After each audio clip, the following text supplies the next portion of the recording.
So you've decided that you want to buy some real estate and go into business, but you don't want to do it alone. So you decide that maybe you want to get a business partner, maybe have someone that you can do this with.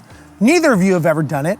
What could go wrong? If you both put your heads together, you could probably be a little more successful, right? Well, one of the things you got to realize is that the majority of partnerships end up in either dissolution or some form of lawsuit. Normally, the reason this happens is because whenever you form a partnership, there's no alignment of expectations. What I mean is that when you are getting involved in a business partnership, which that's what this is, some people think he's putting up the money and this other person's gonna do the work, so this is how the partnership's gonna go. Well, the reality is yes, in the beginning, that may seem like a great idea, and maybe you're gonna split it 50-50. But imagine what happens maybe 5 years down the road when you still have this partnership, and maybe you've moved on to doing other deals, and now you don't need the money, so you're funding your own deals, but this other person who doesn't do any work is getting 50% of all the revenue. And you say, you know what, that's not fair. But the reality is that's the deal that you signed up with. That is what you agreed to do. Be very careful of the deals that you get into in the beginning, because that wears off very, very quickly. One of the biggest challenges that people have whenever they go into a partnership is they do not set roles, duties, and expectations. So one of the first things I would advise is when you get into a partnership is decide who's doing what. What am I doing and what are you doing? And what is the percentage ratio based on that? Just because someone's giving you 50% or they're giving you all the money in the deal doesn't mean they get 50% of the deal. I mean, would you give the bank 50% because they're giving you a loan? No, you would give them interest rate based on the fact of what prime is and what their interest rates are. You wouldn't give them 50% equity, but yet you're willing to give someone else 50% of the deal. Now, I'm not saying you should or shouldn't, but I'm saying really think about what you're giving away. Because down the road, you may say to yourself, I don't want to give you 50%, but you know what? That's the deal that you signed up for. So after you understand what the roles and duties are, understand what are the expectations. Now, what I mean by that is who's doing what in the partnership and how long is this going to last? Is this a 1-year deal? Is this a 3-year deal, 5-year deal? What are we doing here? Also, whenever you're doing this, I suggest that you have an expectation meeting with you, your business partner, and if they have any spouses, have them in the meetings. Because this is when you want to make sure that everyone is on board. How much time commitment are you planning on putting into this deal? How much of a financial commitment are you putting in this deal? If one person is putting in the money, do they realize that if there is a cash call, meaning if all of a sudden $10,000, $20,000 needs to be flushed into the property because of maintenance, is this person willing to cut the check? And does this money sit in a reserve contingency fund so that you don't have to negotiate each other? Or where does this money sit? So you always want to have those discussions.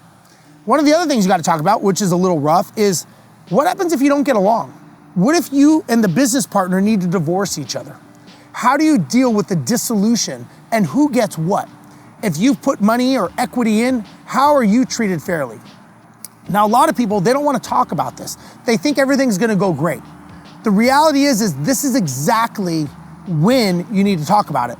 Because if you don't talk about it when things are going well, how do you think it's going to go in the heat of battle when you're stressed, when you're upset, when you're in a time crunch because you need money or you need to make a decision, and now it's an emotional, passionate answer that probably is not the business decision or the business answer you want? Having it on paper, having a contract, having it written down is really key to being successful. Now, a lot of people say, oh, this won't happen because we were best friends since junior high school, or we're cousins, or whatever the case may be.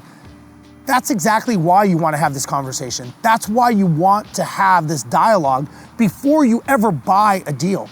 They may be saying, I'm not planning on doing anything. I'm planning on giving you $10,000 and I don't ever expect to have to do anything again.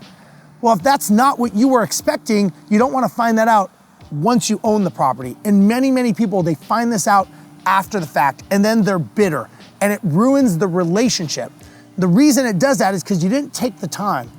When you're building a relationship, you've got to have that alignment. I suggest you set up what's called a board of directors meeting. So in any major business, you have a board of directors. I suggest it be you, your business partner, and their spouses or any children or anything. That is the board of directors.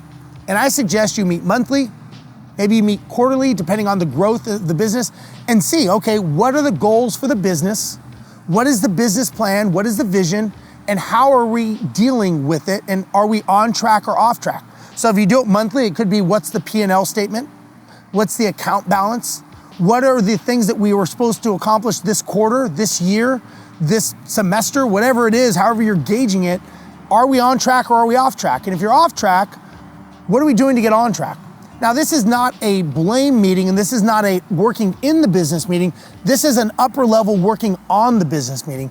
And it's so, so important to do this, because this is when, if the spouses have an issue or anybody has a problem with what's going on and what the perception is, this is where you have the discussion. You don't have it in the office during the day, you have it at this meeting, and then it filters down to the office, and that's when things get rectified and solutions come up. So this is very, very important, because, like I said, the majority of partnerships end in lawsuit or dissolution because they don't have these discussions, and I don't want that to happen to you. That's why I want you to really think about, before you go into partnership, what are you bringing to the table? What are they bringing to the table? What is the expectation of time, commitment, and exit strategies?